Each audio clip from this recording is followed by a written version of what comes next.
Alhamdulillahi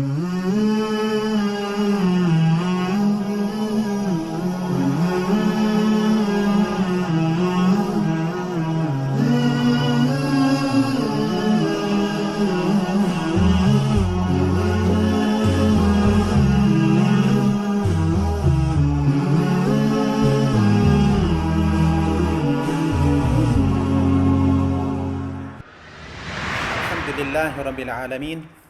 Wassalatu wassalamu ala Rasulillah amma ba'd. Mga ginigili ko mga kapatid, Assalamu alaikum wa rahmatullahi wa barakatuh. Welcome po sa ikalawang episode ng ating Ang Paniniwala Ko. Ito'y serye ng ating mga aralin patungkol sa ating mga pinaniniwalaan sa Islam na kung saan natalakay natin noong nakaraan ang unang haligi ng Islam na yun nga ang paniniwala kay Allah subhanahu wa ta'ala. Atin nang natalakay na ang paniniwalang ito ay likas. Unang-una, likas sa lahat ng mga tao na sinabi ng Propeta Muhammad sallallahu alaihi wasallam, kullu mauludin yulad ala al-fitra. Likas ito sa lahat ng mga tao at natalakay natin ang mga dahilan kung bakit ito naging likas sa lahat ng mga tao. Unang-una, na ang mga nilikhang ating nakikita, natalakay natin na ito'y nagpapahiwatig na mayroong dakilang tagapaglikha. At pangalawa, kung tayo'y likas na kumikilala na mayroong tagapaglikha sa lahat ng mga likhang ating nakikita, natural lamang na ang ating kilalanin na may karapatan ng pagsamba ay ang dakilang tagapaglikhang ito. Sa mga nilikha rin ating nakikita, dito rin natin makikita ang kanyang mga katangian. Ibig sabihin, bawat nilikha na ating nakikita, ito nagpapahiwatig sa iba't ibang mga katangian ng tagapaglikhang ito. Kagaya kunyari, ang anumang ginawa ng isang ordinaryong tao kapag ito'y palpak, ang unang katangiang maikakapit natin sa taong ito ay isang taong palpak. Samantalang, hindi natin maikukumpara natural ang tagapaglikha sa ating mga nilikha lamang niya. Ibig sabihin, ang mga katangiang ito ng tagapaglikha, ito'y mga katangiang walang limitasyon, hindi maarok ng ating mga isipan, hindi ito kayang o pwedeng ihahambing sa alinman sa mga katangian ng kanyang mga nilikha o tao. Isang halimbawa na lang na ang mga nilikhang ito ang nagpapahiwatig na ang katangian ng tagapaglikha ay walang limitasyon, hindi kayang maarok ng isip. Sapagkat wala ni isa sa kanyang mga nilikha, kahit nag-iisang langaw, walang taong makakalikha mula sa wala. Nabanggit natin na halimbawa na lang sa napakaliit na lamok, kung gaano kadakila ang tagapaglikha sapagkat ang mga katangian ng lamok na didiscover ng modernong siyensya, ito daw ay mayroong natural na sa kanyang sistema na kaya niyang ianalisa ang dugo ng kanyang sisipsiping biktima kung ito ba ay angkop sa kanyang panlasa. At mayroon siyang kakayanang makita ang kanyang bibiktimahin sa madilim na gabi. Di kagaya sa atin kapag madilim hindi na makakakita. At isa pa sa kanyang katangian na hindi natin kayang arukin ng ating isip, paano nangyari ng isang segundo lang, sa isang segundo lamang, kayang wagagwag ba ang tawag doon? Kayang iwagaswas ng lamok ng 300 hanggang 600 na ulit ang kanyang mga pakpak. Kahanga-hanga, hindi ba? Ito ay isang halimbawa lamang na ang mga nilikha na ating nakikita kung paanong nagpapahiwatig ito na mayroong dakilang tagapaglikha sa mga nilikhang ito na hindi kayang arukin ng ating mga isipan, hindi kayang pag-aralan at hindi kayang gayahin ng kahit sinong tao, nagpapahiwatig ng pag-iral ng dakilang tagapaglikha na ang kanyang mga katangian ay walang limitasyon. Ang kanyang mga katangian hindi kayang ikumpara o ihambing sa alinman sa kanyang mga nilikha. Sa pagkakataong ito, tatalakayin naman natin ang pangalawang haligi ng Islam na ito nga ay ang paniwala sa kaniyang mga anghel. Na kung saan tayo'y naniwala ng mga anghel ay nilikha mula sa liwanag. Sila ay lubhang dambuhala, napakalaki nila, napakadakila nila. At hindi natin kayang i-imagine kung gaano kadambuhala ang mga anghel. Ang batayan binanggit sa Quran, sa kanyang pagkakasalina, ganito po ang ating mababasa. Ang papuri ay ukol kay Allah, ang tagapaglalang ng mga langit at lupa. Gumawa sa mga anghel bilang mga sugo na may mga pakpak na 2, 3, 4. Pinararami niya sa paglikha anumang kanyang niloob. Tunay na si Allah sa bawat bagay ay nakakakaya. Ito ay mababasa natin sa Surah Fatir.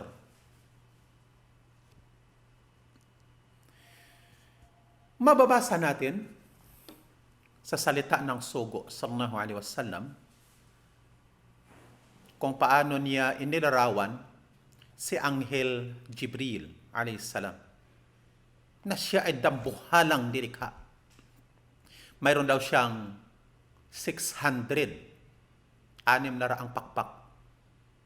2 lamang daw sa 600 niyang pakpak na ito natatakpan ang halos lahat ng abot natin tanaw. Ibig sabihin, natatakpan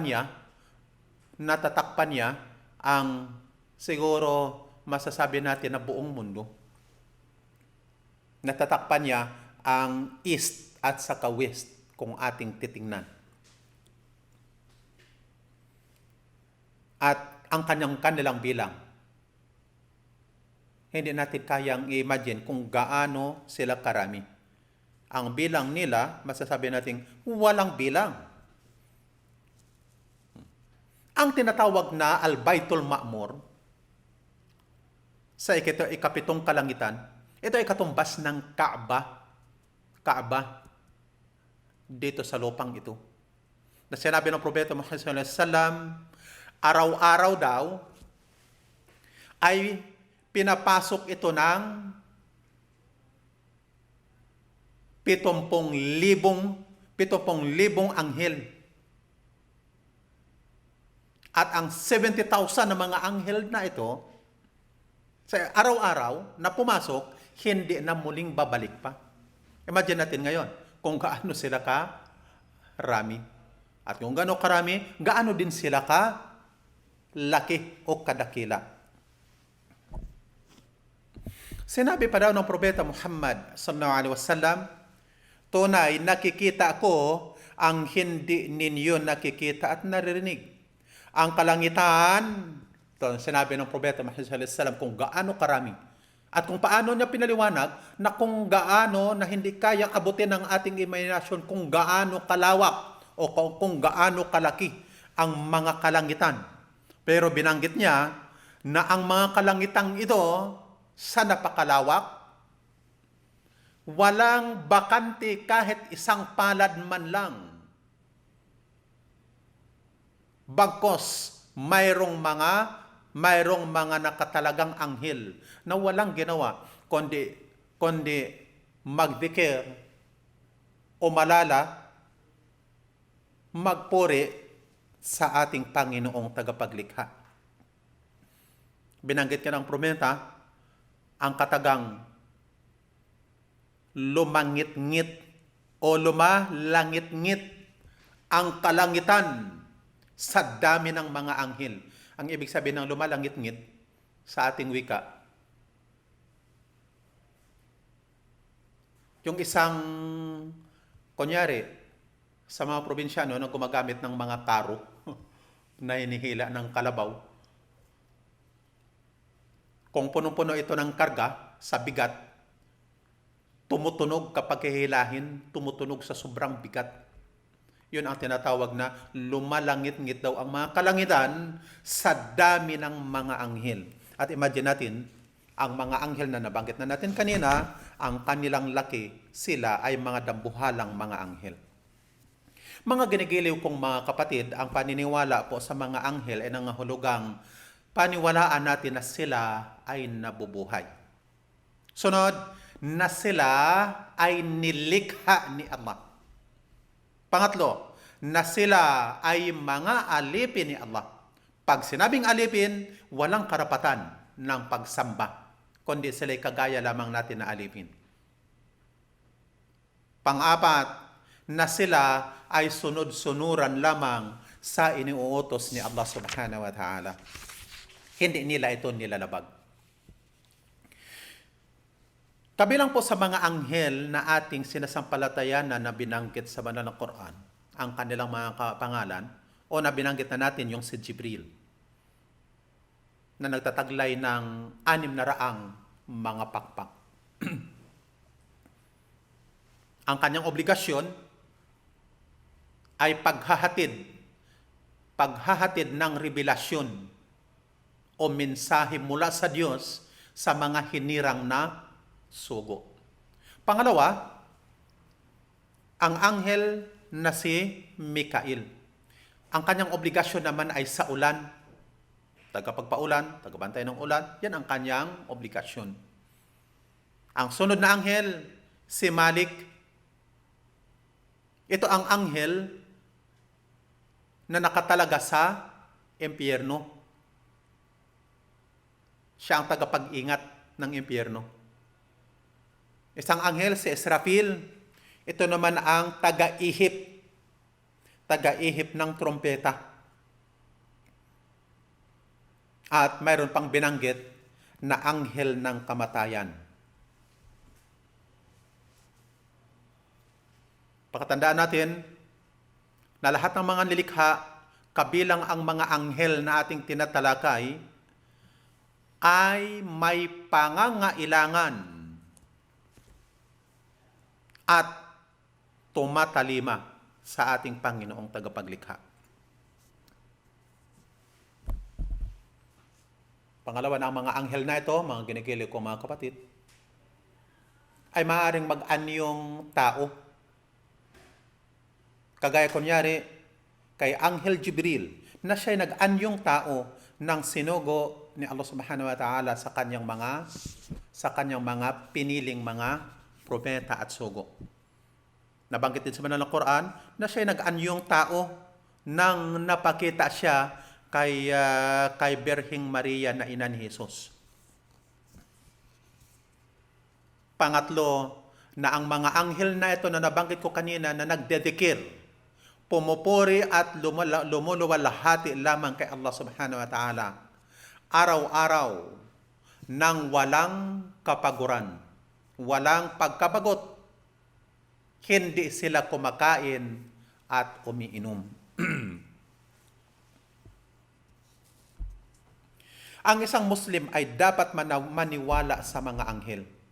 Sino man ang hindi maniwala sa kanila, mga kapatid, ay itinuturing na isang kafir o tumangging sumampalataya, kahit pa nasabihin niya na siya ay sumasampalataya kay Allah subhanahu wa ta'ala.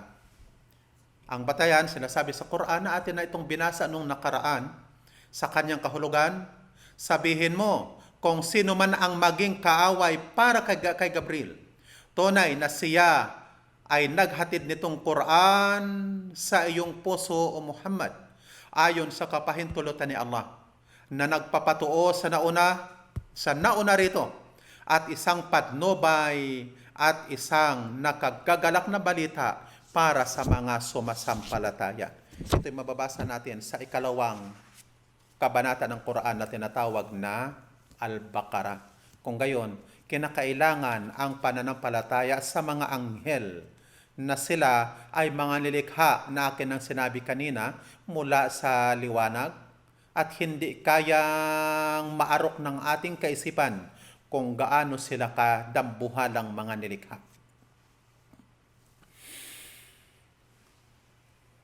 Ang pangatlong haligan ng Islam na sa pagkakataon nito ay ating tatalakayin. Ito ay ang paniwala sa mga aklat ni Allah subhanahu wa ta'ala. Alam natin na si Allah subhanahu wa ta'ala ay nagpadala ng maraming mga sugo para sa mga tao. Ang ilan sa mga sugong yaon ay binigyan niya ng banal na aklat, mga salita na kung saan kanya itong ikinasi o ipinahayag sa kanyang hinirang na sugo para ipangaral sa bayan na kung saan doon susuguin ang propeta o sugo. Ang mga aklat na ito ang nagsisilbing patnubay para sa mga tao. Gabay para sa mga paniniwala, paraan ng pagsamba, mga kautusan, at mabuting kaasalan. Yun ang banal na aklat.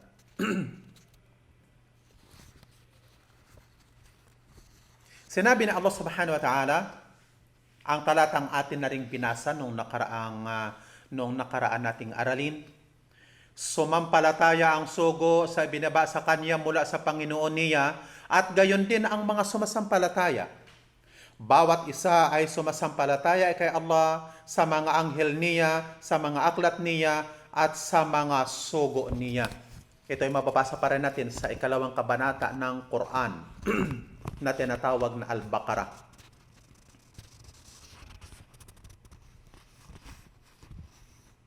Nabasa rin natin nung nakaraan, nang gusto ko lang ulitin, ang sinabi ng Propeta Muhammad sallallahu alaihi wasallam bilang kasagutan sa tanong ni Anghel Jibril na nag-anyong tao noon na sumama sa pagkakaipon ng propeta kasama ng kanyang mga kasamahan. Sabi ng propeta, maniwala ka kay Allah sa kanyang mga anghel.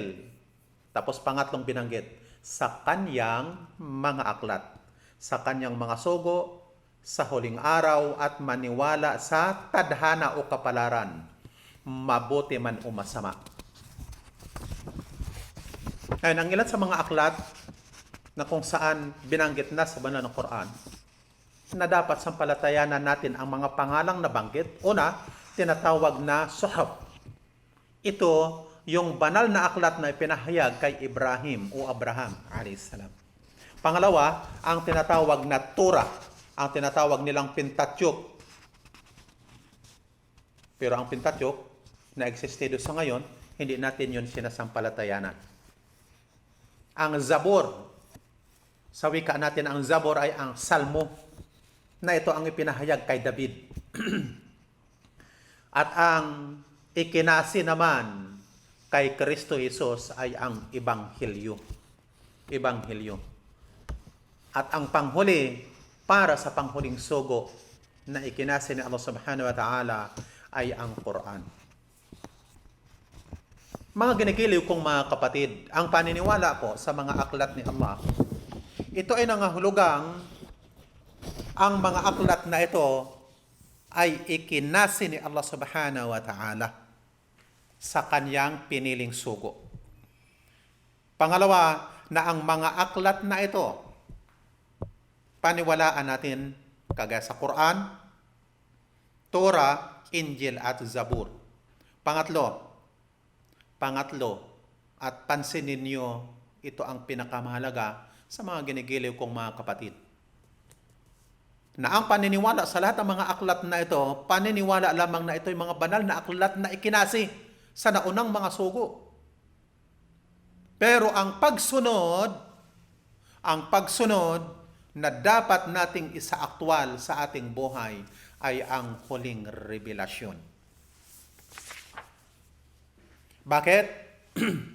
Kasi binanggit ni Allah subhanahu wa ta'ala sa banal na Quran na pinilipit o binaluktot ng mga Hudyo at mga Kristiyano ang mga aklat na ipinahayag sa kanila. Yan ang dahilan kung bakit ang mga aklat ng mga Hudyo at Kristiyano na mayroon ngayon ay hindi ang tunay na mga aklat na inihayag kina Propeta Moises, Jesus. Dahil sa ito ay pinilipit ng mga tao. Ang Torah at Injil na kinikilala nila sa panahon natin sa ngayon ng Judaism at Christianity, hindi na siyang tunay Hindi na siyang tunay na Injil o kaya Torah na ipinahayag sa naturang mga sugo. Sinabi ni Allah subhanahu wa ta'ala, ganito ang ating mababasa patungkol sa pagiging pilipit o baluktot ng naunang mga banal na aklat na sinira ito ng mga tao. Sinasabi ni Allah subhanahu wa ta'ala, inililihis nila ang mga salita palayo sa tunay na kahulugan ng mga ito. Ito ay mababasa natin sa Suratul Maidah. Bilang karagdagan, ang maraming pagkakatugma-tugma ng mga kopya ng Biblia sa panahon natin sa ngayon.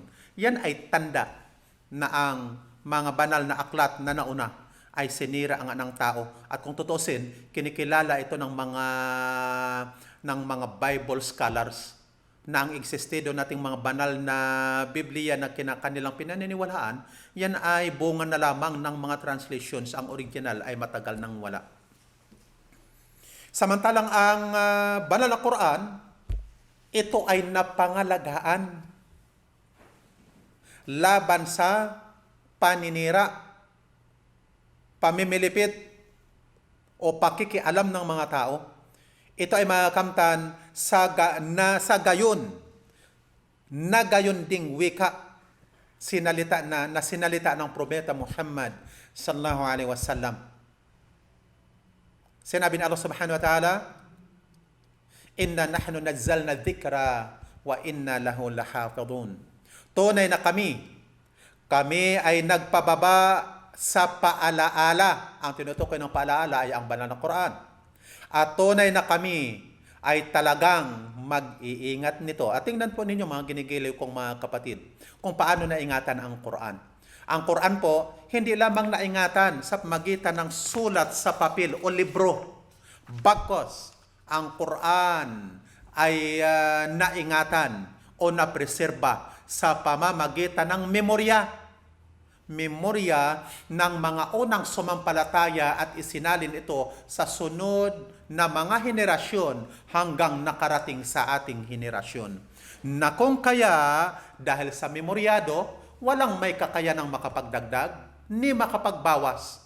Ang simpleng halimbawa, at dito ko tapusin, mga ginigiliw kong mga kapatid.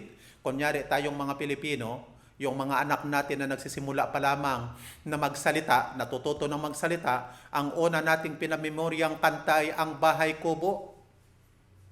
Memoryado siguro yan ng mga na mula sa Luzon hanggang sa Kamindanawan. Dahil sa libo-libo ang nakamemorya, kahit subukan po ninyong kumanta ng Bahay Kubo at binaluktot ninyo ang isang salita man lang, pupunahin ka ng iyong anak. Bakit? Bakit kanya pupunahin? Sapagkat alam niya na mali ang iyong kinanta. Bakit niya alam? Kasi memoryado niya. Ganon ang pagpreserba ng Quran at maraming salamat sa inyong pakikinig sa araling ito at muli namin kayong hinaaniyahan na inyong subaybayan ang susunod nating aralin. Subhanakallah wa bihamdik, asyhadu an la ilaha illa anta astaghfiruka wa atubu ilaik. Wassalamu alaikum warahmatullahi wabarakatuh.